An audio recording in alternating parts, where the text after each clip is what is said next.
nazywam się Zuzanna Cichocka, jestem architektem z zamiłowania, z wykształcenia i z zawodu i stworzyłam ten kanał po to, żeby podzielić się z Wami wiedzą w tym temacie.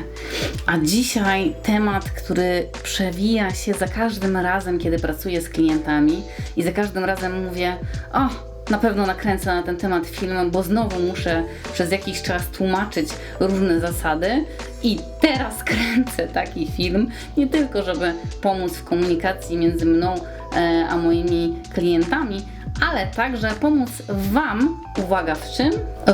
W wyborze drzwi. Tak, dzisiejszym tematem odcinka jest jak wybrać i kupić, ja piszę idealne drzwi, ale wiecie, myślę, że takich nie ma. Co jest najważniejsze w wyborze drzwi? Wybór drzwi nie jest taki oczywisty, jak się wydaje. Zawsze na pytanie, jakie mogą być drzwi, nie mam od razu odpowiedzi. Muszę zadać kilka pytań klientowi, żeby wyciągnąć wnioski z tego, jakie tak naprawdę powinniśmy do niego zamówić, czy zaprojektować, a potem zrealizować drzwi. I tutaj dzielę te segmenty, o które pytam, jeżeli tak mogę to nazwać, na pewne działy. Pamiętajcie, że to, co teraz mówię, to jest pogląd mój projektancki, to nie jest pogląd technologa drewna albo specjalisty od drzwi, tylko mój pogląd na temat drzwi względem tego, co mamy na rynku. I tutaj dzielę zazwyczaj na kilka kategorii. Pierwszą z kategorii na pewno będą materiały, z których wykonane są drzwi. I tutaj wchodzą w grę pewne aspekty funkcjonalne tych drzwi, które zawsze biorę pod uwagę. I tak, mamy drzwi generalnie w dzisiejszych czasach z różnych materiałów, ale podzieliłam to na kilka kategorii, żeby Wam ułatwić sprawę. Oczywiście takie najbardziej klasyczne drzwi, najbardziej uniwersalne drzwi i najbardziej drzwiowe drzwi to są drzwi z drewna. I oczywiście drzwi z drewna mają bardzo dużo zalet, takich jak świetna akustyka, trwałość materiałów, natomiast mają swoje minusy, takie jak na przykład cena, bo są to drzwi na pewno droższe i trudniejsze w dostaniu w dzisiejszych czasach, bo mało jest rzemieślników, którzy produkują lite drzwi, mówię tutaj lite drzwi, nie drzwi z dodatkiem drewna. A także kolejną wadą jest to, że takie drzwi trzeba konserwować, po prostu trzeba o nie dbać. Więc jeżeli zależy Wam na budżecie, to musicie pomyśleć o innych drzwiach. Jeżeli zależy Wam na tym, żeby to było solidne, długotrwałe i dobre akustycznie, to na pewno drzwi drewniane są dobrym wyborem. Mamy także drzwi metalowe. Ja od razu powiem, ja bardzo rzadko używam drzwi metalowych we wnętrzach. Bardzo, bardzo rzadko. A teraz rozmawiamy o drzwiach głównie wnętrzarskich, bo ja zajmuję się wnętrzami. I jeżeli chodzi o drzwi metalowe, to są solidne drzwi, ale nie pasują do wszystkich typów wnętrz. Na pewno gorsza akustyka jest w tych drzwiach metalowych, chyba że mają jakieś specjalne wypełnienie. I są to drzwi bardzo surowe. Na pewno w półce cenowej raczej drzwi drewnianych, więc też nie są budżetowe. Mamy drzwi ze szkleniem albo szklane. Szklane to są takie, które mają zazwyczaj framugę aluminiową, a szklenie jest bez żadnej framugi, ale wiadomo, że mogą też występować drzwi mieszane. Szkło daje nam dużo światła do wnętrza, więc jak chcemy to światło gdzieś przemycić, to jest super pomysł, żeby użyć szklanych drzwi, natomiast absolutnie pod względem akustycznym i pod względem takiego wydzielenia przestrzeni one się nie nadają, ponieważ one nie dają żadnej prywatności. I akustycznie, to musielibyśmy używać szkła akustycznego, żeby wyciszyć przestrzeń. Też to będzie drogie. Porządne drzwi z porządnym szkleniem na pewno będą dużo kosztować. I teraz dochodzimy do takich nietypowych rozwiązań dzisiejszych czasów, mianowicie mamy drzwi tak zwane kompozytowe. Co to jest kompozyt w ogóle? Bo to jest bardzo częste pytanie, które dostaję w sprawach blatów, w sprawach różnych materiałów. Posłuchajcie, kompozyt jest to po prostu nazwa na połączenie materiałów nietypowe, tak? Stworzenie materiału, który dany producent wykombinował, czyli opatentował i tworzenie z tego różnych przedmiotów. Tutaj akurat w tym przypadku drzwi. Często drzwi tak zwane kompozytowe, ale nie zawsze, więc trzeba się zawsze dopytać, z czego one są. To jest połączenie pewnego rodzaju żywicy z różnymi odpadkami drewnianymi, jakimiś wiórami i innymi elementami, które budują ten kompozyt i tworzą czy wylewają te drzwi z na przykład formy. Takie drzwi są trwałe, i myślę, że można je porównać trochę do drzwi drewnianych. Nie są na pewno takie przyjemne, no bo wiadomo, drewno jest dużo przyjemniejsze od jakiegoś sztucznego materiału, ale tutaj kompozyt wygrywa zazwyczaj, nie mówię zawsze, ale zazwyczaj, ponieważ taki kompozyt jest bardziej trwały. Natomiast jeżeli chodzi o cenę, no cena jest na pewno trochę wyższa. Moim zdaniem nie jest wyższa od drzwi drewnianych, ale podobna w miarę, tak? Czyli możemy mieć drzwi drewniane albo kompozytowe, różnią się tym, że te kompozytowe prawdopodobnie będą bardziej odporne, ale pamiętajcie o tym, że wiele zależy od tego, co producent położy jako warstwę wykończeniową na te drzwi, więc to nie jest oczywiste, że drzwi od jednego producenta będą tak samo fajne jak drzwi od drugiego producenta. Bardzo istotne jest to, co jest na nich położone, ale w to już się nie będziemy zagłębiać. Zawsze możecie przy zakupie się zapytać o to, czym takie drzwi są wykończone, nie tylko z czego one są. I dochodzimy do takich najbardziej popularnych drzwi, których jest najwięcej na rynku. Są one drzwiami budżetowymi, mniej trwałe zdecydowanie, gorsze w eksploatacji, zaraz powiem dlaczego. Drzwi albo z płyty wiórowej, to jest taka trochę moim zdaniem lepszy materiał, przy czym pamiętajcie o wykończeniu, niż kolejny rodzaj, czyli płyta plaster miodu. Płyta wiórowa jest trochę bardziej odporna, bardziej bezpieczna, jeżeli chodzi na przykład o pożary. Plastra miodu nie możemy już używać w użyteczności publicznej na przykład, więc tutaj te dwie pary bym podzieliła w ten sposób, że płyta wiórowa i płyta z plastrem miodu. Natomiast to, z czym są pokryte, spowoduje, jak bardzo są trwałe. Opowiadałam to w łazienkach, że najgorsze miejsce w drzwiach to jest to miejsce w łazience, w którym zaczyna się gdzieś lać woda na przykład z wanny albo z prysznica i trafia we framugę. No to właśnie te drzwi, z płyty wiórowej, plastra miodu, one często się nie sprawdzają. Mogą być też drzwi, które mają na przykład framugę z MDF-u, a drzwi same z płyty wiórowej lub plastra miodu. Tutaj różnie bywa, natomiast finalnie jest to jednak materiał niższej jakości, który szybciej się zniszczy i szybciej będziecie musieli wymienić. Natomiast cenowo jest to najlepszy materiał, bo wszystkie drzwi, które wcześniej wymieniłam, zazwyczaj są dużo droższe. Więc tutaj nie tylko musimy się na tym etapie materiałów zastanowić nad budżetem, ale także nad tym, jak długo te drzwi mają spełniać swoje właściwości. Jeżeli chodzi o materiały, tak jak wspominałam, zwróćcie uwagę na to, czym są wykończone drzwi, bo drzwi mogą być wykończone lakierem, który moim zdaniem jest twardszy, ale też zależy od warstw położonych na tym. Mogą być z laminatu, albo mogą mieć jakiś materiał na sobie typu na przykład fornir. Bardzo istotne jest to, jakie same są warstwy wykończeniowe na tych drewnianych, metalowych czy kompozytowych drzwiach. I tutaj musiałabym przejść przez wszystkich producentów, żeby Wam to opowiedzieć. Jeżeli jesteście zainteresowani, dajcie mi znać.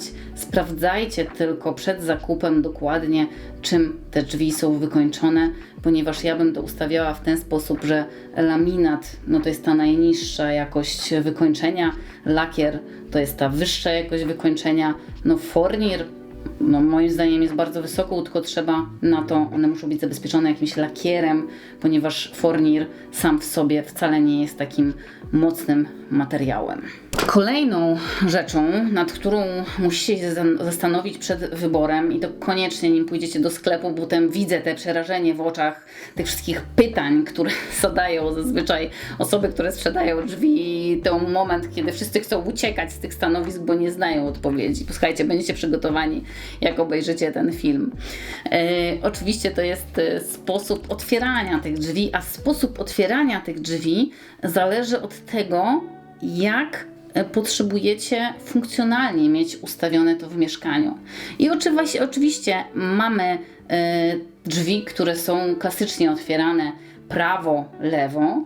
Jak ja to rozpoznaję, ja staję przed drzwiami, które są w licu ściany i otwieram sobie prawą albo lewą ręką i w ten sposób rozpoznaję drzwi, ale jeżeli macie z tym problem, na pewno osoba, u której zakupujecie drzwi, pokaże Wam rysunki i zrozumiecie to, ale uwaga, jeżeli chodzi o drzwi, bardzo ważna sprawa jest taka, które drzwi są prawe, lewe, ale też możemy mieć tak zwane, czasami nazywane rewersami, a czasami nazywane otwierane do wewnątrz i do zewnątrz. Od czego to zależy? Zależy to od tego, gdzie te drzwi licujemy, ponieważ drzwi mają zawsze skrzydło, które może nam się licować ze ścianą.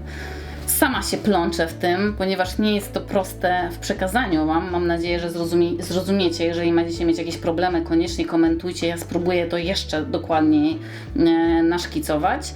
Ale głównie chodzi o to, że drzwi zazwyczaj, gdzieś skrzydło drzwiowe wychodzi nam bliżej ściany, no bo skrzydło drzwiowe ma zazwyczaj tam kilka centymetrów grubości, a sama na przykład ściana może mieć 20, 30, czasami 10, 15 różnie. No i wtedy powstaje nam taka wnęka od jednej ze stron pokoi albo korytarza. I to jest bardzo istotne w zakupie, czy te drzwi będą zlicowane z ścianą na przykład korytarza, czy ze ścianą sypialni. Jeżeli kupujecie i wybieracie z drzwi, które są tylko lewe i prawe, a w korytarzu wybieracie na przykład drzwi otwierane do środka, to niestety będziecie mieć od strony korytarza zwyczajną wnękę, bo drzwi będą tylko, bierzemy drzwi i je obracamy w odpowiednich miejscach i przesuwamy je względem ściany. To nie jest estetyczne, od razu Wam powiem, i bardzo lubię używać tak zwanych rewersów albo drzwi, które są otwierane do wewnątrz lub na zewnątrz, czyli mamy 4 rodzaje: prawe, wewnątrz, zewnątrz, lewe, zewnątrz, wewnątrz. Widzicie, sama się plączę, bo to nie jest wcale takie proste. Jeżeli już sprawdzicie sobie, gdzie chcecie licować te drzwi, czyli gdzie chcecie mieć je równe ze ścianą, to sprawdzacie, jakie otwieranie powinno być dla Was dobre. Tutaj nie tylko patrzycie na to, co jest w środku albo co może być w środku, ale także na sposób Waszego chodzenia w mieszkaniu. Bardzo istotne zastanowienie się, prawe, lewe i licowane, z którą ścianą licowane. Nie każdy rodzaj drzwi, tak jak powtarzam, ma rewersy, więc jeżeli chcecie mieć ładnie zlicowany korytarz, czy zlicowany, jeszcze raz, to znaczy, że chcecie mieć gładką ścianę na przykład od wewnątrz korytarza, to musicie kupić drzwi, które mają wersję tak zwaną rewers. Nie wszędzie tak się nazywają, więc warto, żebyście wyjaśnili przy zakupie. Oczywiście zdarzają się sytuacje, w których takie zwykłe drzwi nic nam nie dają, czyli otwierane praktycznie są niemożliwe do umieszczenia we wnętrzu, bo na przykład nie ma miejsca, gdzie ich otworzyć. Wtedy na ratunek przychodzą nam drzwi przesuwane. I to jest super rozwiązanie właśnie na mniejsze przestrzenie, na przestrzenie, w których mamy problemy z umieszczeniem drzwi i na przykład mogą być to drzwi, bo tutaj też są różne rodzaje, mamy przesuwane wewnątrz, czyli możemy mieć takie chowane w ścianie oraz możemy mieć takie zsuwane po danej ścianie.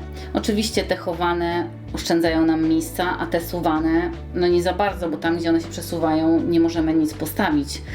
Ale za to te przesuwane czasami mają takie fajne rozwiązanie, mianowicie nie mają nigdzie zawiasów widocznych, ani żadnej rolki. To już tych wyższych klas, ale powiem szczerze, że w kilku miejscach zainstalowałam takie drzwi i dalej jestem pod wrażeniem tego, że wygląda, jakby się przesuwały na niczym. Można takie drzwi u nas w Polsce dostać. Mamy oczywiście drzwi harmonikowe. Ja tutaj nie mówię o takich, wiecie, plastikowych drzwiach, które kojarzą nam się jeszcze z PRL-em. Teraz bardzo ładne są te harmonikowe drzwi, albo mogą być drzwi składane, albo na 2 strony, albo na 1 stronę. To są drzwi, które oszczędzają nam miejsca, a dają nam naprawdę nieograniczone możliwości. Nie jest ich dużo w komercyjnych firmach. Często te drzwi, czy harmonikowe, czy składane, lepiej jest zrobić na zamówienie, bo te ze sklepów mają takie wymiary, że po prostu ciężko się dopasować, a też nie wyglądają zbyt atrakcyjnie. Wolę wtedy wziąć drzwi od stolarza na przykład. Mamy też drzwi na przykład wahadłowe, czyli wchodzimy, wychodzimy, we wszystkie strony się otwierają. Raczej w żadnym domu ich nie zaprojektowałam, ale na przykład w restauracjach bardzo dobrze działają i spełniają przepisy. Mamy też drzwi na przykład obrotowe. Oczywiście tutaj już tak wymieniam, żeby powiedzieć Wam, jakie mamy rodzaje drzwi. Natomiast z głównych rodzajów drzwi, których ja korzystam, to są prawe, lewe, czy składane, czy harmonijkowe i tutaj musicie się dokładnie zastanowić nad tym, które będą dla Waszej przestrzeni najlepsze. Nie wiem dlaczego. Nie pytajcie się, dlaczego trzecim podpunktem dopiero jest estetyka, ja jestem architektem. Nie wiem. Ustawiam te scenariusze i potem nie rozumiem mojego ustawienia, ale nie przejmujcie się, bo wszystkie punkty trzeba wziąć pod uwagę, nie tylko estetykę, ale estetyka jest bardzo istotna i tutaj, słuchajcie, ja się przyznaję bez picia, że ja po prostu czuję permanentną niechęć do drzwi. Po prostu nie lubię drzwi. Więc jeżeli ktoś się mnie pyta, jakie drzwi, to ja od razu mówię ukryte. Słuchajcie, róbcie ukryte tak, żeby one były w kolorze ściany, żeby ich było w ogóle nie widać. Często ludzie są w szoku, że ja od razu odpowiadam i od razu chcę w ten sposób, ale później zaczynam się tak samo jak teraz śmiać i tłumaczę, że ja nie lubię drzwi, ponieważ drzwi rzadko wynikają w naszych mieszkaniach, przynajmniej w tych, które ja projektuję, wynikają z jakiejś kompozycji. One są zazwyczaj wynikowe, bo tutaj najlepiej je umieścić ze względów na przejście na przykład. Niestety nie da się tego tak pięknie rozliczyć, że na przykład tu mamy amfiladę słupów albo coś innego, co nam pozwala we wnętrzu ustawić te drzwi. No nie mamy takich dużych mieszkań w dzisiejszych czasach, więc ciężko mieć też takie podejście, że te drzwi są jakoś ładnie rozłożone. Zazwyczaj one są rozłożone w miejscach, w których muszą być rozłożone, ale nigdy praktycznie nie mamy na to wpływu na przykład od strony korytarza. Więc ten rytm drzwi jest tak nieregularny, że ja nie chcę ich podkreślać i dlatego używam ukrytych drzwi. Koniecznie zobaczcie sobie, co to jest. To są drzwi, które nie widać framugi. One też są super i to mówiłam na filmie o łazienkach. Genialne są pod tym względem w łazienkach, że one mają framugę, ale aluminiową i mają cofniętą, więc ona nie podlega takiej korozji jak te drzwi z framugami obejmującymi i z opaskami, które zazwyczaj rozmiękają, jeżeli są za blisko wody albo jeżeli je przejedziemy kilkakrotnie, kilkadziesiąt razy na przykład mopem. Więc tutaj taki mój tip na wnętrza drzwi ukryte. One też mają jeszcze jedną niesamowitą zaletę, mianowicie są dostępne zazwyczaj od ręki. Chyba że robimy jakieś specjalne wykończenie, ale ja lubię te drzwi ukryte, które malujemy w kolorze ściany, czyli one są częściowo przygotowywane na budowie. Fajny patent w związku z tym, że możemy zawsze potem wziąć wałek i je przemalować na kolor ściany.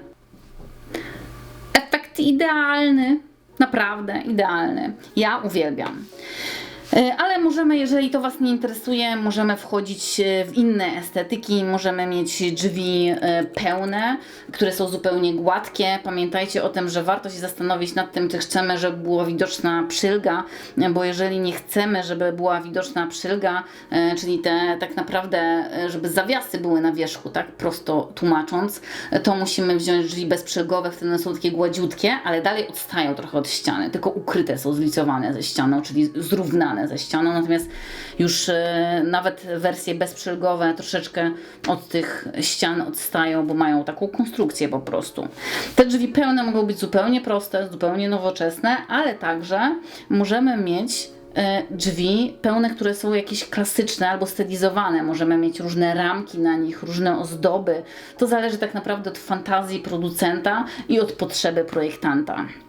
Możemy mieć drzwi i tutaj też jest bardzo istotna sprawa, mianowicie jakiej wysokości te drzwi chcecie mieć. Posłuchajcie, jeżeli chodzi o wysokość drzwi, to tutaj musicie wiedzieć jedną rzecz, bardzo ważną rzecz, mianowicie każdy producent, a nawet wewnątrz firmy producenta ma inne wysokości drzwi.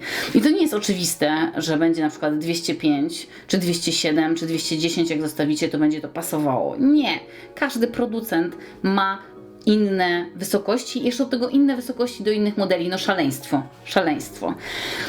Mają oczywiście też producenci wysokie drzwi, takie na zamówienie robione 2,40, 2,60, 2,70 do samej góry, tylko pamiętajcie, do samej góry jak robicie to sprawdźcie wcześniej, jak sufity są rozmieszczone, bo często mi się zdarza tak, że sufity mamy na tak nierównych wysokościach, że potem trzeba poprawiać albo zmieniać drzwi, albo dorabiać jakieś fragmenty, bo sufity są na różnych wysokościach, więc te do samej góry naprawdę trzeba bardzo uważać, ale takie bardzo wysokie drzwi, super sprawa, bardzo droga sprawa, ale na pewno bardzo piękna, wysmuklająca wnętrza, niepotrzebna we wszystkich wnętrzach, bo nie wszystkie wnętrza, na przykład jak są wysokie, nie potrzebują takich bardzo, bardzo wysokich drzwi, ale zawsze dają niesamowity efekt. Kolejną sprawą, na którą dobrze by było zwrócić uwagę przy zakupie drzwi, to to, co wspominałam już przy materiałach, mianowicie sposób wykończenia drzwi, ale w tym kontekście już nie materiałowym, tylko w kontekście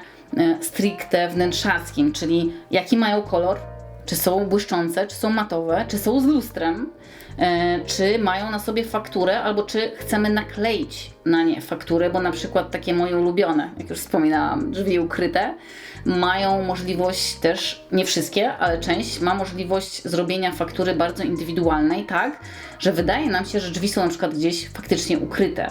Na przykład mamy ścianę w furnirze i drzwi też są ukryte w tym samym furnirze. Albo mamy jakąś fajną tapetę i ta tapeta jest także na drzwiach. Naprawdę świetne rozwiązanie estetyczne i ono musi być mocno dopasowane do naszych potrzeb wynikających z projektu. I oczywiście możemy też mieć zupełnie indywidualne drzwi, czyli możemy sobie wymyśleć rodzaj drzwi, a potem je zamówić. I tutaj nie ma ograniczeń. Tu możemy sobie wymyślić, co chcemy, ponieważ znam producentów, którzy wyprodukują nam drzwi dokładnie takie, jak chcemy. Niezależnie od tego, co szalonego sobie w nich wymyślimy.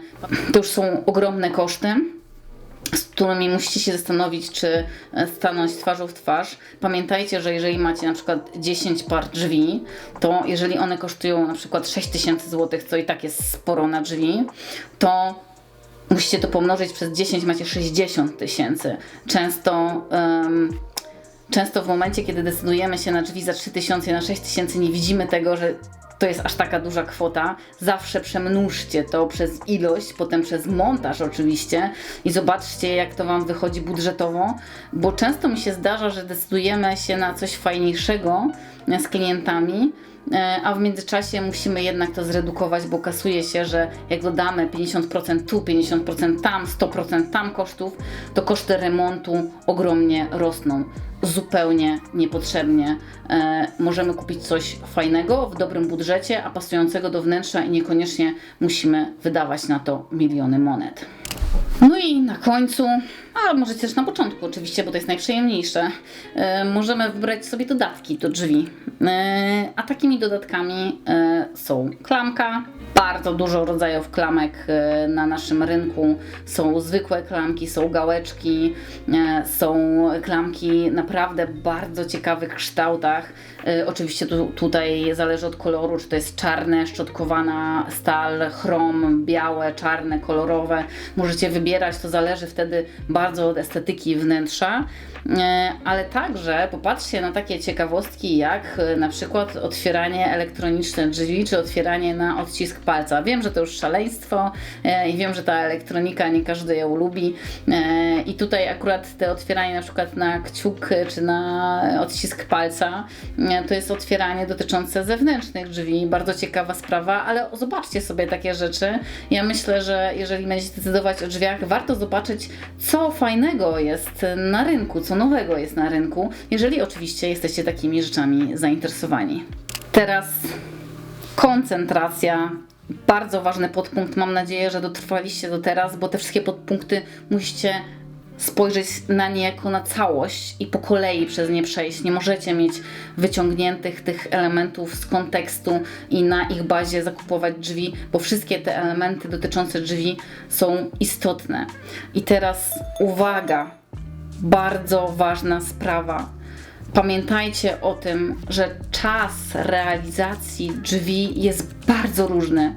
Czasami mogą być to drzwi które możecie kupić od razu, tak od ręki, po prostu w sklepie. I to są na przykład drzwi ukryte, dlatego je uwielbiam. Ale nie tylko, jest dużo rodzajów drzwi, które po prostu możecie dostać od producenta dany rozmiar, przyjechać na budowę i je montować, pod warunkiem, że otwór jest dobrze wykonany. Ale są drzwi, możemy sobie wybierać, a później się okaże, że to, co wybraliśmy po tym, nie wiem, miesiącu szukania, w ogóle nie ma racji bytu w naszym przypadku, ponieważ trzeba czekać na te drzwi na przykład 8-10 tygodni. Mi się zdarzało i 12 tygodni, żeby czekać na drzwi i jeszcze były opóźnienia. Szaleństwo. Więc jak już wybierzecie sobie drzwi, to na wszelki wypadek od razu zapytajcie, jaki jest czas realizacji tych drzwi. Bo jeżeli on nijak się ma do waszego czasu realizacji budowy, zostawcie to, weźcie inne drzwi. Tak jak wspominałam, nie mówię, że to nie jest istotne, jakie drzwi są, natomiast czasami możemy uprościć drzwi, wziąć coś ciekawego, prostego, nie czekać na jakieś szalone drzwi i skończyć remont, no chyba że wam się nie spieszy. Wtedy poczekajcie oczywiście na te wymarzone jedne i jedyne. Wszystkie, mam nadzieję, was już jeszcze nie zanudziłam zupełnie, bo wiem, że dużo wiedzy wam przekazuję, ale jeszcze chwila koncentracji i już jesteśmy prawie w domu, bo teraz już dochodzimy do tego, że wiemy, jakie chcemy drzwi, jaką mają mieć estetykę, jaką mają mieć funkcję, czym być wykończone. Właściwie wybraliśmy te idealne dla nas drzwi, bo przeszliśmy przez te wszystkie punkty. I teraz przechodzimy do kogoś, kto sprzedaje te drzwi i on nam zadaje teraz milion pytań dotyczących tych drzwi. Jak my mamy na nie odpowiedzieć? Zaraz wam wytłumaczę. Jak przyjdziecie do osoby, która będzie wam te drzwi sprzedawać albo będziecie chcieli zamawiać przez internet, to musicie wiedzieć bardzo ważną rzecz i uwaga, teraz bardzo się skoncentrujcie, bo to nie jest proste do zapamiętania. Drzwi mają swoje nazwy. Proszę, zwróćcie na to uwagę. W cudzysłowie zazwyczaj albo w jakichś nawiasach piszą te nazwy drzwi 60, 70, 80. Posłuchajcie, producenci zazwyczaj, bo nie zawsze, bo to nie jest zobowiązująca nazwa, nazywają drzwi 60, 70, 80, nazywają je od wymiarów skrzydła. Czyli to nie jest cały wymiar drzwi. Bo jeżeli założycie, że kupujecie 60, bo macie otwór w ścianie 60, to jesteście w gigantycznym błędzie, bo tak nie jest. Co więcej, jak kupujecie 60, to nie znaczy, że otwór musi być 10 cm większy, żeby włożyć framugę. To, jaki otwór powinniście przygotować, jest w specyfikacji waszego producenta i każdy producent, żeby ułatwić mi pracę oraz ułatwić wam zakup drzwi, ma inne wymiary, które trzeba przygotować. Oczywiście możecie też kupić drzwi po prostu na zamówienie i wtedy ten wymiar przyjedzie ktoś, kto wymierzy i wam zamówi drzwi według wymiaru, ale uwaga, tutaj termin realizacji się wydłuża, bo najpierw musicie mieć otwór, potem ktoś wymierza, nikt nie może kończyć remontu, dopóki nie przyjadą drzwi. I tak się nam wydłuża termin. Więc teraz bardzo ważna sprawa, jak przygotować otwór na budowie i jak powiedzieć wykonawcom, jaki ma być otwór, jeżeli na przykład chcemy drzwi 70. Otóż sprawdzamy, jaki musi być wymiar w świetle otworu budowlanego. Prosto nie jest to powiedziane, dlatego powiem wam wprost, jaka będzie dziura na drzwi. I to jest otwór budowlany, to jest dziura na drzwi. Ona nie jest taka, jaka nazwa drzwi. Na przykład moje drzwi ulubione, ukryte. Naprawdę nie promuję tych drzwi, po prostu je bardzo lubię. Zazwyczaj 80 mają 90, ale na przykład już na wysokość nie są takie oczywiste, bo na wysokość jedne mają 200, na wysokość skrzydła mają 202, a na wysokość otworu trzeba przygotować 207 montażowego. Więc tutaj ja zawsze dzielę po prostu wymiary na dwa wymiary. Wymiar drzwi, czyli te 60 i wymiar otworu budowlanego, czyli jaka musi być dziura. Dowiedzcie się od producenta, jaka musi być dziura i nie będziecie mieć problemów z późniejszym montażem. Ale to jeszcze nie koniec. słuchajcie, to jeszcze nie koniec, bo na pewno zostaniecie zapytani, jaki ma być rodzaj framugi. Tutaj nie będę przechodziła przez te rodzaje framug, bo jest ich bardzo dużo. Są regulowane, nieregulowane, są obejmujące z opaskami. To zależy po prostu od rodzaju drzwi. Więc tutaj, jeżeli chodzi o framugę, to zastanówcie się, czego ona będzie dotykać i jak powinna wyglądać. I wtedy wybierzcie ją z katalogu taką, jaka powinna być. Uważajcie w łazienkach, bo tam one stykają się często z kaflami lub innymi szafkami i może być kolizja, jak ta framuga zachodzi za bardzo. Więc zastanówcie się nad framugą i wybierzcie ją taką, jaką potrzebujecie funkcjonalnie do waszego wnętrza. Tak jak wspominałam, ważny jest kierunek otwierania drzwi. Nie będę się powtarzać. Zerknijcie do podpunktu o prawych, lewych drzwiach i ewentualnie ich rewersach. Na 100% dostaniecie takie pytanie przy zakupie. Tutaj dostaniecie pytanie jeszcze jedno, mianowicie, czy ma być jakaś wentylacja w drzwiach. I wentylacja jest w drzwiach, które są drzwiami do łazienki, drzwiami do kuchni albo jakimikolwiek drzwiami do czegoś, co jest wentylowane. Jeżeli te pomieszczenie, takie jak na przykład garderoba, ma wentylację, to musi mieć w jakiś sposób zasys od dołu drzwi i powinniście to uwzględnić przy zakupie. Jaki rodzaj zamka? Też dostaniecie to pytanie, czym się różnią od siebie drzwi, mianowicie na przykład do łazienki kupicie drzwi z zamkiem łazienkowym, który jest możliwy z zamknięcia od wewnątrz, a do pokoju albo w ogóle weźmiecie bez zamka, albo weźmiecie z zamkiem, ale pokojowym, tak? Czyli takim na klucz. Oczywiście możecie zawsze wybrać zamek elektroniczny. Jaka jest klamka? Też możecie sobie wybrać. Pamiętajcie, że jeżeli producent powie Wam, jaki ma zamek, możecie sami sobie wybrać u innego producenta klamki. Nie musicie brać konkretnie u tego producenta, chociaż na pewno wtedy będzie kompatybilna. Ale mi się nie zdarzało, żeby te klamki nie były specjalnie kompatybilne między sobą, więc myślę, że tutaj możecie wybierać dowolnie, ale oczywiście zapytajcie zawsze producenta. I to, co wspominałam wcześniej w estetyce, będziecie musieli zdecydować, czym są pokryte te drzwi, czyli jaki mają kolor, jaką fakturę i tak dalej, no ale to już zdecydowaliście wcześniej. Warto to przy zamówieniu powtórzyć i sprawdzić, czy jest dobrze zapisane. Jeżeli macie takie dodatkowe rzeczy, które chcielibyście, żeby te drzwi miały, to koniecznie je też dopiszcie, ale to nie są rzeczy oczywiste, więc dopytajcie się producenta. Raczej to są tak zwane bajery, które możecie mieć dodatkowo. Słuchajcie, ja próbowałam w skrócie umieścić wszystkie rzeczy, które powinniście wiedzieć. Mam nadzieję, że umieściłam jak najwięcej w jednym miejscu. To są podstawowe rzeczy, które powinniście wiedzieć. Już Was nie będę zanudzać tymi wszystkimi podpunktami. Gratuluję Wam, żeście przez nie przebrnęli. Teraz możecie spokojnie przeanalizować i kupić drzwi do Waszych mieszkań i być z nich zadowoleni. Przy zakupie drzwi pamiętajcie także o budżecie. W momencie, kiedy kręciłam ten film, możemy kupić drzwi same i wtedy zapłacić 23% VAT, albo kupić drzwi z montażem i zapłacić 8% VAT, jeżeli oczywiście jesteście klientem prywatnym. Taki dodatkowy bonus ode mnie dla Was, żebyście wiedzieli, jak zamawiać drzwi.